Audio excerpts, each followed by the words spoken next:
Medina Munawwara की ठंडी रात थी। आसमान पर चांद चमक रहा था।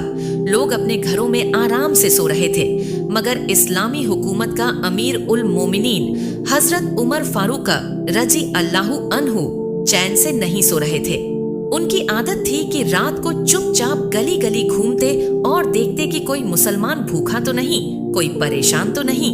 उनका कहना था, अगर फरात नदी के किनारे एक कुत्ता भी भूखा मर जाए तो उमर से पूछ लिया जाएगा। पहली मुलाकात चलते चलते उन्होंने देखा कि एक जगह आग जल रही है।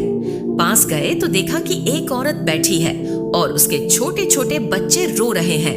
हजरत उमर रजी, ऐ खातून, बच्चे क्यों रो रहे हैं? कई दिनों से खाना नहीं मिला, बच्चे भूखे हैं। मैं बर्तन में पानी और पत्थर डालकर उबाल रही हूँ ताकि उन्हें लगे खाना बन रहा है और शायद वो नींद में सो जाए। बच्चों की हालत देखकर हजरत उमर रजी की आंखें भर आईं। हजरत उमर रजी, तुम्हें अमीर उल मोमिनीन से शिकायत क्यों नहीं की?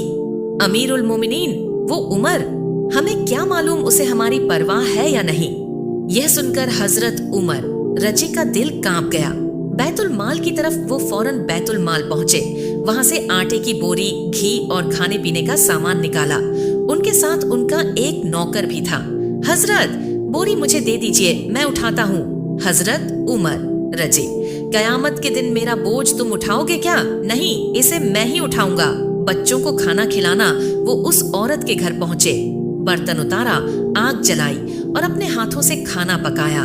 औरत हैरान थी कि ये कौन शख्स है जो इतना मेहरबान है। जब खाना तैयार हो गया तो बच्चों को खिलाया।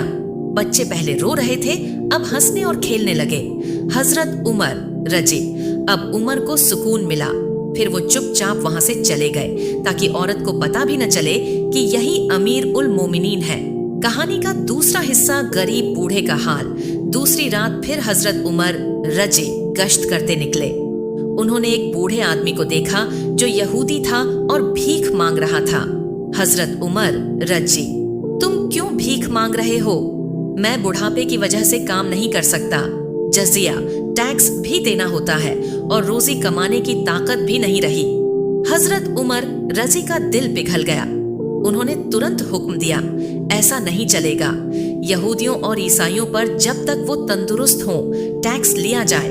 जो बूढ़े हो जाएं और कमाने के काबिल न रहे, उनकी मदद बैतुल माल से की जाए। इस तरह एक गैर मुस्लिम बूढ़ा भी हजरत उमर रजी की रहमत से भूखा रहने से बच गया। सबक, असली नेता वही है जो अपनी उम्मत की भूख, प्यास और जरूरतों को महसूस करे। किसी की मदद करना सिर्फ मुसलमानों का नहीं बल्कि हर इंसान का हक है। अल्लाह ताला उस इंसान से बहुत खुश होता है जो दूसरों की मदद करता है।